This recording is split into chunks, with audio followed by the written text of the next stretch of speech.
Good morning students. आज हम लोग क्लास 10th फिजिक्स का दूसरा चैप्टर पढ़ेंगे, प्रकाश का अपवर्तन। हम लोग प्रकाश का परावर्तन पढ़ चुके हैं ऑफलाइन। लॉकडाउन होने के कारण ऑनलाइन आना पड़ रहा है, मैं पहली बार ऑनलाइन हूं। तो आज हम लोग स्टार्ट करेंगे चैप्टर प्रकाश का अपवर्तन, रिफ्रैक्शन ऑफ लाइट।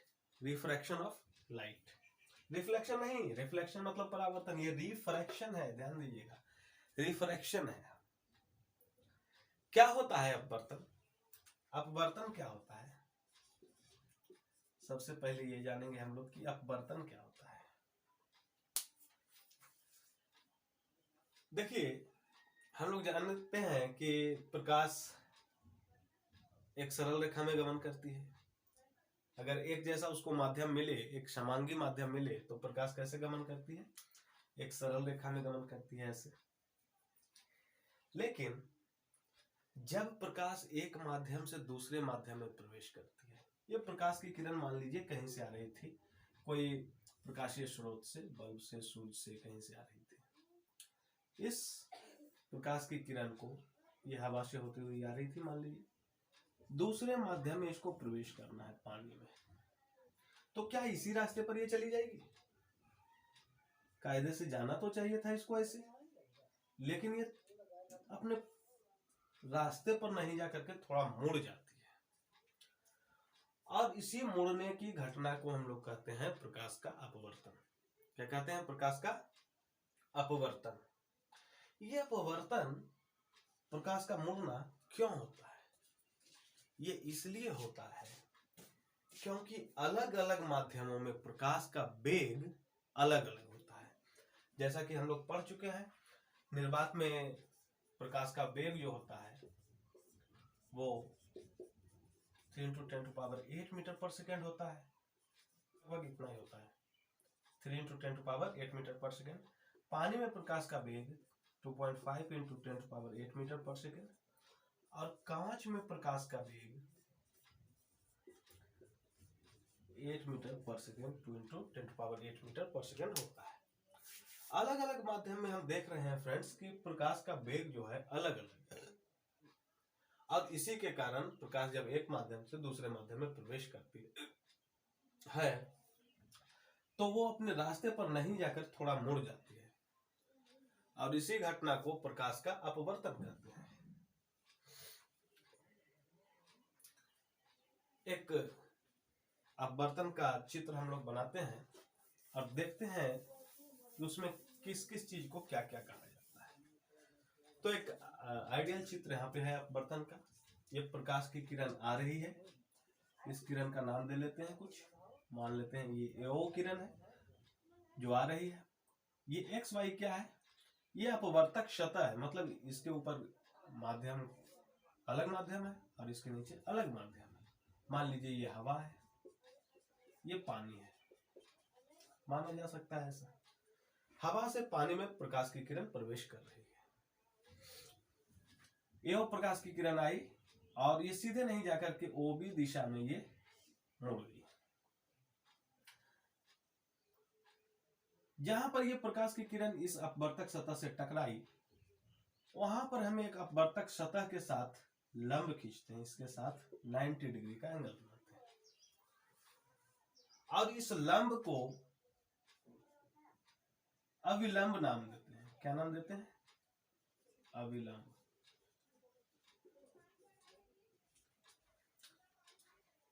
तो हम लोग देखेंगे एओ क्या है? आपतित किरण।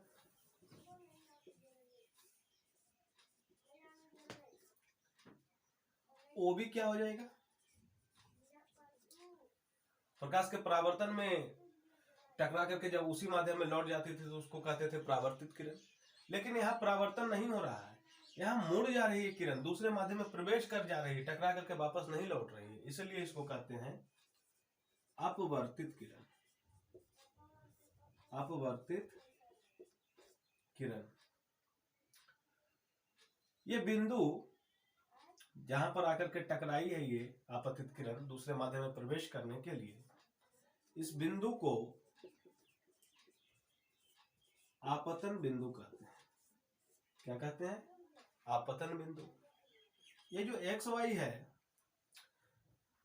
इसको हम लोग अपवर्तक सतह कहते हैं, क्योंकि ये दो माध्यमों को अलग करता है। ऊपर इसके हवा है, नीचे इसके पानी है, इसलिए ये क्या है?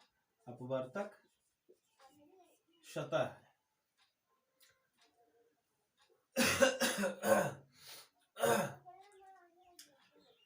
कोण AON, कोण AON यानी अविलंब और आपतित किरण के बीच के कोण को, ये आपतित किरण है, ये अविलंब है, इसके बीच के कोण को हम लोग I से सूचित करते हैं और इसको हम लोग कहते हैं आपतन कोण। क्या कहते हैं? आपतन कोण। इसी प्रकार ये अविलंब और ये अपवर्तित किरण के बीच के कोण को हम लोग R से सूचित करते हैं, यानी कोण N डैश O B, और इसको कहते क्या है? अपवर्तन कोण कहते हैं।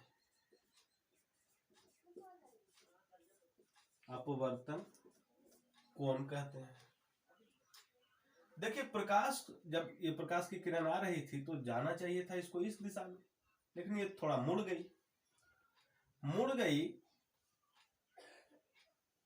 तो ये जो कोण यहां पर बन रहा है इस कोण को हम लोग डेल्टा से सूचित करते हैं और इस कोण को कहते हैं विचलन कोण। विचलन कोण।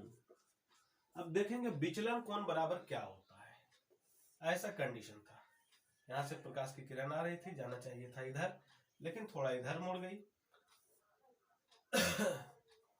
सॉरी,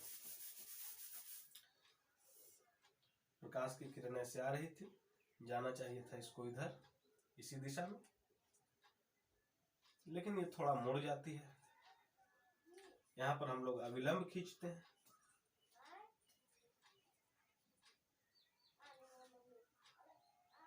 अविलंब खींचते हैं जो अपवर्तक सतह के साथ 90 डिग्री का कोण बनाता है।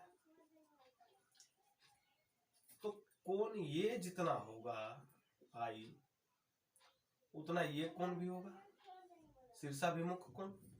ये समझ रहे हैं? क्योंकि ये लाइन और ये लाइन एक दूसरे को काट रही है, इसलिए ये कोण I, तो ये भी कोण क्या होगा? I। लेकिन ये कोण, ये वाला कोण को हम लोग क्या कहे हैं? अपवर्तन कोण R। और इसलिए ये कोण कितना बच जाएगा? ये पूरा यहां से लेके यहां तक I है और इतना दूर R है, तो ये कितना हो जाएगा? I minus R। और इसी को हम लोग डेल्टा से सूचित करते हैं, इसी को विचलन कोण कहते हैं। तो विचलन कोण डेल्टा बराबर क्या हो जाएगा? I minus R।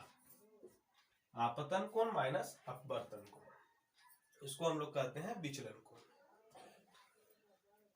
तो ये एक, इसको वीडियो पॉज करके आप लोग उतार लेंगे, नोट कर लेंगे। आगे बढ़ते हैं। आप लोग सोच रहे होंगे कि ये प्रकाश की किरण जाना तो ठीक है, इधर चाहिए था, सीधी रेखा में आ रही थी तो सीधी रेखा में जाना चाहिए था, इधर ही क्यों मुड़ गई? इधर क्यों नहीं मुड़ी? मुड़ सकती है, बिल्कुल मुड़ सकती है। इसको जानने के लिए हम लोग पहले एक चीज पढ़ लेंगे।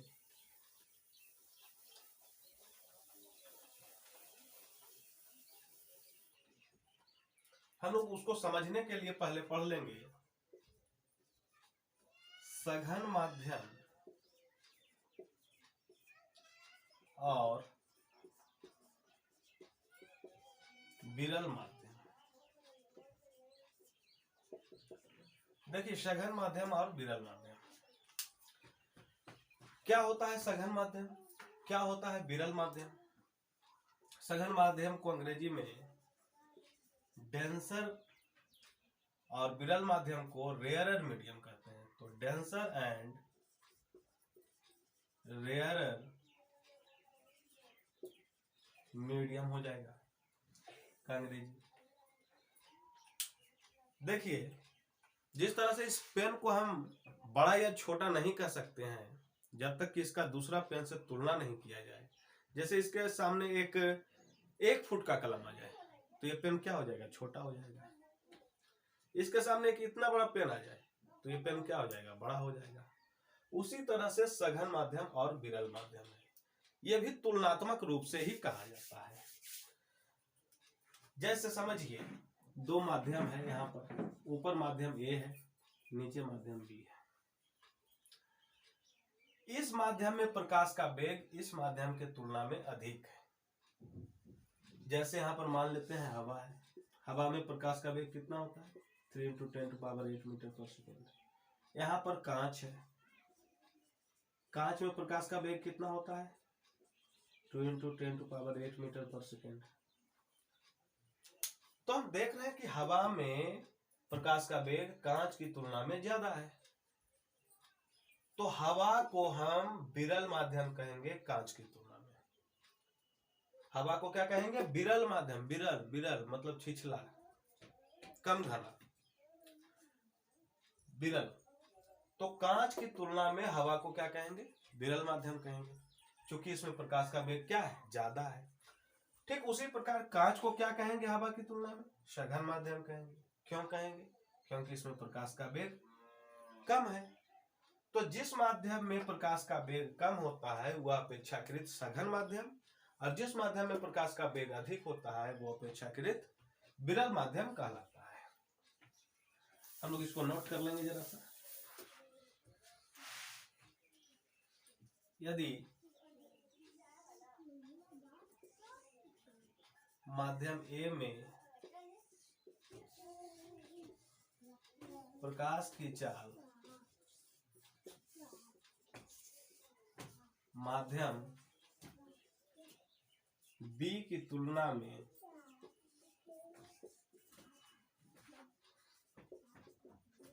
अधिक हो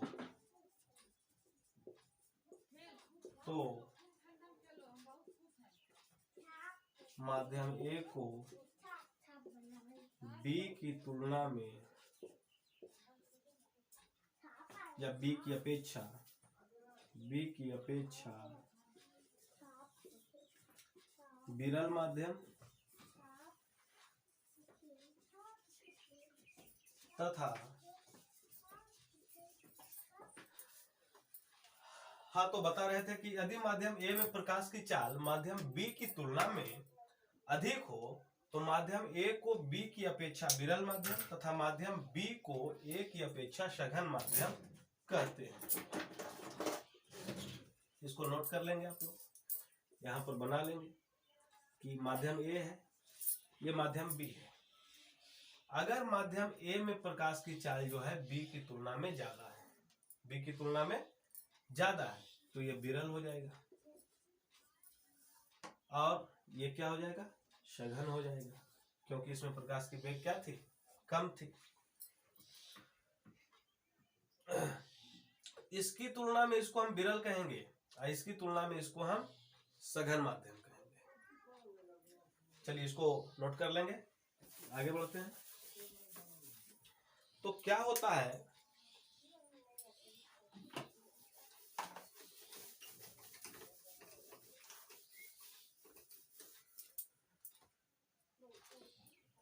जब प्रकाश की किरण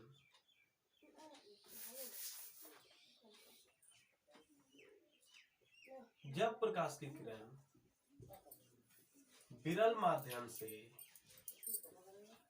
सघन माध्यम में आती है, किसमें आती है, सघन माध्यम। विरल माध्यम जैसे मान लीजिए हवा है, और सघन माध्यम उसकी तुलना में सघन कौन हो जाएगा, पानी या कांच हो जाएगा।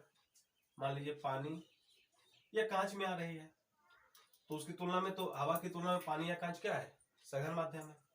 तो जब इसमें प्रकाश की किरण आएगी तो ये सीधे नहीं जाकर के ये जो अविलंब था ये अविलंब की तरफ थोड़ा झुक जाएगी, अविलंब की तरफ क्या होगी, थोड़ा झुक जाएगी। और इसके ठीक विपरीत यदि कोई प्रकाश की किरण सघन माध्यम से किससे सघन माध्यम से विरल माध्यम में आती है। जैसे मान लीजिए कि सघन माध्यम से आ रही है, कांच से आ रही है, नीचे पानी है, नीचे पानी है, तो कांच की तुलना में पानी विरल है, तो क्या होगा, जब ये सघन माध्यम से विरल माध्यम में आ रही है तो ये प्रकाश की किरण इधर नहीं झुकेगी, अविलंब की तरफ नहीं झुकेगी, बल्कि अविलंब से दूर हटेगी, अविलंब से दूर हट जाएगी। ये होता है नियम। तो सघन माध्यम और विरल माध्यम तो समझ ही गए। ये भी जान लिए कि सघन माध्यम, विरल माध्यम से सघन माध्यम में जब प्रकाश की किरण आती है तो अविलंब की ओर मुड़ती है, और जब सघन माध्यम से विरल माध्यम में जाती है तो अविलंब से दूर हटती है। इस पॉइंट को हम लोग नोट कर लेंगे।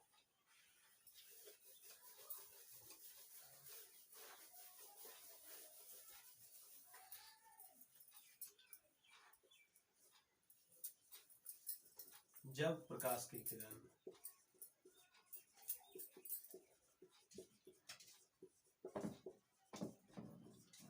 सघन माध्यम से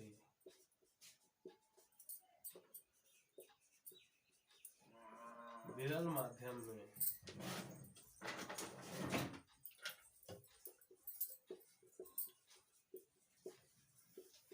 प्रवेश करती है तो वह सघन से विरल, सघन से विरल यानी सघन से विरल तो अविलंब से दूर, तो वह अविलंब से दूर मुड़ जाती है, जबकि विरल माध्यम से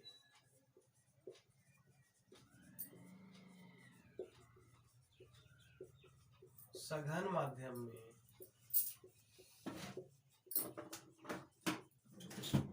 प्रवेश करती है तो वह अविलंब की ओर, विरल से सघन तो क्या होगा, अविलंब की ओर, अविलंब की ओर मुड़ जाती है। इसको नोट कर लेंगे। विरल माध्यम से सघन माध्यम में आएगी तो अविलंब की ओर मुड़ेगी, सघन माध्यम से विरल माध्यम में जाएगी, सघन से विरल में जाएगी तो अविलंब से दूर मुड़ जाएगी। चलिए आगे बढ़ते हैं हम लोग।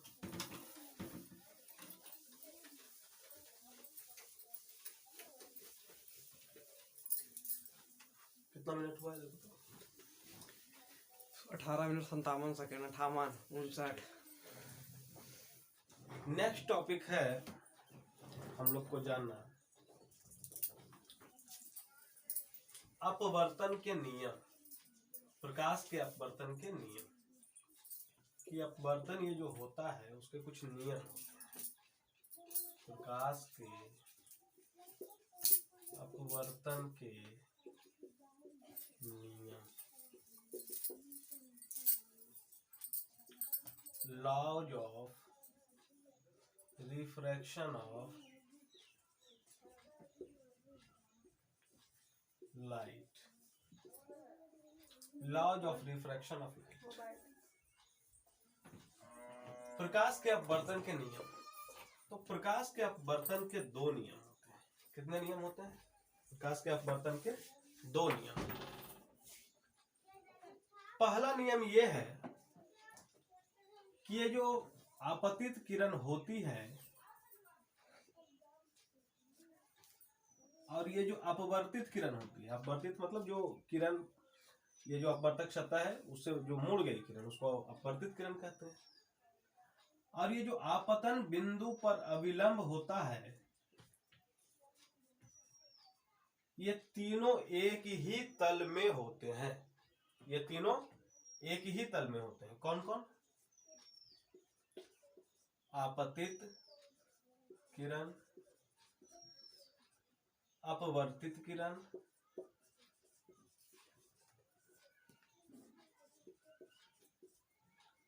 और अविलंब,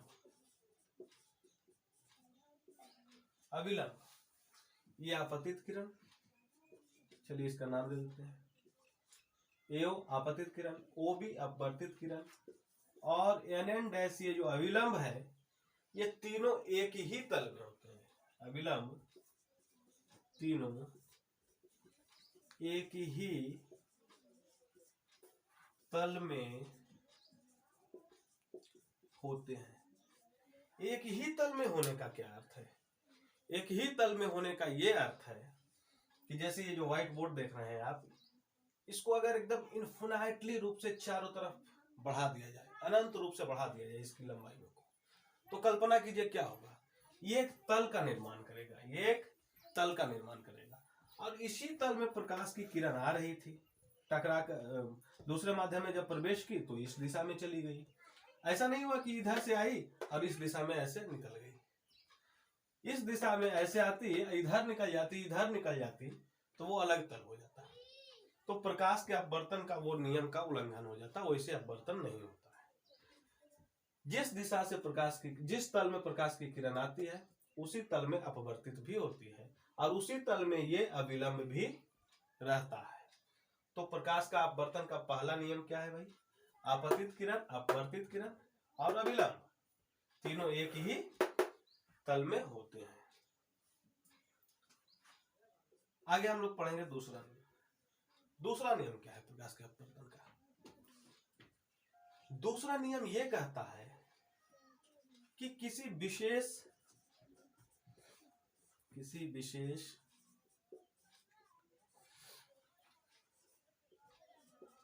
रंग के प्रकाश, किसी विशेष रंग तथा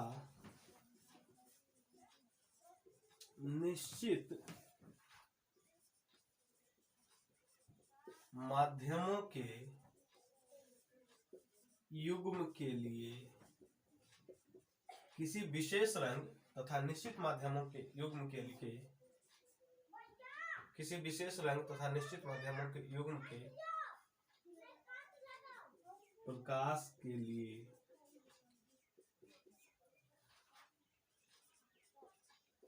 आपतन कोण की ज्या तथा अपवर्तन कोण की ज्या का मान एक नियतांक होता है, नियतांक होता है।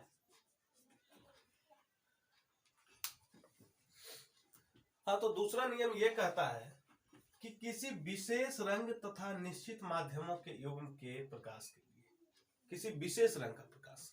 देखिए आपको बता दें कि प्रकाश जो होता है, खास करके संयुक्त प्रकाश, उसमें बहुत सारे रंग होते हैं। जैसे सूर्य का प्रकाश है तो उसमें 7 रंग होते हैं, और हर एक रंग के मुड़ने की टेंडेंसी अलग अलग होती है।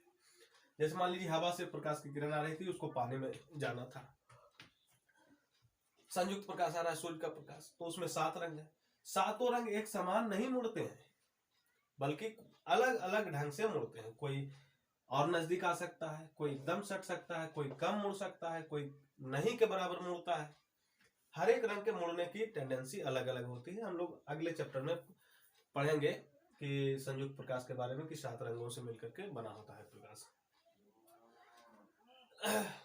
तो वही कहा जा रहा है कि किसी विशेष रंग के प्रकाश के लिए और निश्चित माध्यमों के युग्म के लिए, मान लीजिए कि ऊपर हवा है, नीचे पानी है, या ऊपर कांच है, पानी है, ऐसे कुछ निश्चित माध्यम का युग्म होना चाहिए। उसके लिए ये जो आपतन कोण होता है आई, इसका साइन, मतलब साइन आई, और ये जो अपवर्तन कोण है आर, इसका साइन यानी कि साइन आर, इन दोनों का अनुपात जो होता है, मतलब साइन आई बटा साइन आर, यह क्या होता है? एक नियतांक होता है, एक कांस्टेंट होता है। मतलब फिर से समझिएगा कि कोई प्रकाश की किरण आ रही है, लाल रंग के प्रकाश की किरण मानते हैं, उसको हम किसी एंगल पे, किसी कोण पे आपतित करवाए और नीचे कोई फिक्स माध्यम है, मान लीजिए हवा है, नीचे पानी है, तो जिस कोण से आपतित करवाए उसके लिए ये जो अपवर्तन का कोण होगा खास कोण बनेगा, एक खास कोण बनेगा। ये नहीं कि 60 डिग्री पे अभी आपतित करवा रहे हैं तो कभी ये 30 डिग्री अपवर्तन कोण कभी 30 डिग्री का होगा, कभी 70 डिग्री का होगा, कभी 80 डिग्री का होगा, ऐसा नहीं होता है। निश्चित प्रकाश का रंग रहे और निश्चित माध्यमों का युग्म रहे तो ये साइन आई और साइन आर का जो अनुपात होता है ये नियतांक होता है। इसी को कहते हैं प्रकाश के अपवर्तन का दूसरा नियम। इसको एक और नाम से जाना जाता है, स्नेल का नियम भी इसको कहा जाता है। क्या कहा जाता है? स्नेल का नियम। स्नेल का नियम। फिर से एक बार इसको समझा रहे हैं कि देखिए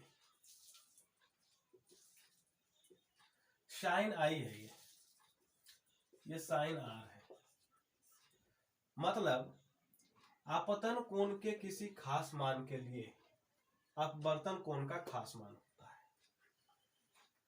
ये मान लीजिए 60 डिग्री पे गुजारे तो साइन 60 है यहाँ पे, और उसके लिए अपवर्तन कोण मान लीजिए साइन 50 है, साइन 50। तो साइन 60 और साइन 50 का अनुपात जो होगा एक नियतांक होगा। दोनों को अगर भाग करेंगे साइन 60 बटा साइन 50 तो मान लीजिए 2 आया। तो अगली बार अगर हम यहाँ पर साइन 70 लेंगे उसके लिए यहाँ पर मान लीजिए साइन 60 आया, तो साइन 70 का जो मान आएगा और साइन 60 का जो मान आएगा ये भी 2 ही आएगा। यानी कि जब भी आपतन कोण और अपवर्तन कोण की बात करेंगे तो एक नियतांक ही आएगा, उसका अनुपात, साइन का जो अनुपात आएगा वो एक नियतांक आएगा। और इसको कहते हैं हम लोग प्रकाश के अपवर्तन का दूसरा नियम। इसको स्नेल नाम के एक वैज्ञानिक ने 1914 में खोजा था, इसलिए इसको स्नेल का नियम भी कहा जाता है। तो साइन आई बटा साइन आर क्या होता है? एक नियतांक होता है, एक कांस्टेंट होता है। और इस नियतांक को क्या कहते हैं? इस नियतांक को, जैसे ये पहला माध्यम है, ये दूसरा माध्यम मान लीजिए, तो इस नियतांक को कहते हैं दूसरे माध्यम का अपवर्तनांक पहले माध्यम की तुलना में, या पहले माध्यम की अपेक्षा दूसरे माध्यम का अपवर्तनांक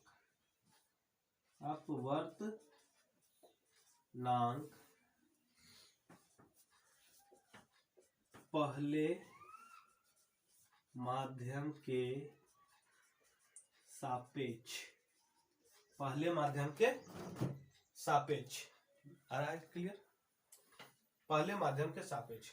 और इस नियतांक को हम लोग n या म्यू से सूचित करते हैं। किस चीज से सूचित करते हैं? n या म्यू से सूचित करते हैं। n या म्यू से सूचित करते हैं। ये अपवर्तनांक क्या होता है? अपवर्तनांक के बारे में एक अगला वीडियो पूरा अपवर्तनांक पर ही चर्चा होगा उस वीडियो में, तो हम लोग वहां डिटेल से पढ़ेंगे। अभी सिर्फ ये जान लेते हैं कि इस जो नियतांक आता है n या म्यू, इसको दूसरे माध्यम का अपवर्तनांक पहले माध्यम के सापेक्ष करते हैं। पहले माध्यम के सापेक्ष दूसरे माध्यम का अपवर्तनांक इस तरह से भी कह सकते हैं। आई होप आप लोग को समझ में आ रहा होगा। धन्यवाद। इस वीडियो में यहां तक ही। अगले टॉपिक में हम लोग अपवर्तनांक पर डिटेल चर्चा करेंगे। धन्यवाद।